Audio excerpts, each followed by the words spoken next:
of the 1916 Easter Rising, when rebels rose up against the Crown for Irish independence. Are you really expecting the Queen or another senior member of the royal family to attend the commemorations in 2016 in Dublin of the Easter Rising?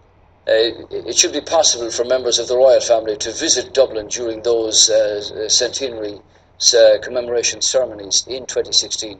It would be another event in the continuing closeness and closer relationships between both our countries.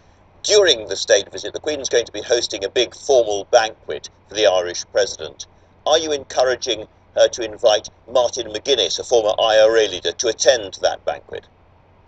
Well, Martin McGuinness, as Deputy First Minister in the Assembly in Northern Ireland, has been very forthright and very pragmatic in what he's been doing here. I don't see why he shouldn't attend. Of course, this is all part of the building of relationships between the two countries and peoples on both sides of a divide. We've got to move on and not be blocked by the past. When the Queen herself spoke in Dublin Castle, which was the symbolic head of the British Empire in this country for several hundred years, she said, of course, if you looked at history, there are some things that you might do differently and some things that you might not do at all.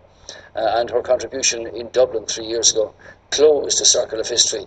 Critics of your government say that you haven't focused enough on the political crisis in Northern Ireland, and by dropping the ball, in a sense, you have allowed an atmosphere of greater extremism in the province to develop. No, I disagree with that completely. Actually, there are more meetings being held between ministers and officials and various agencies on either side of the border than ever before.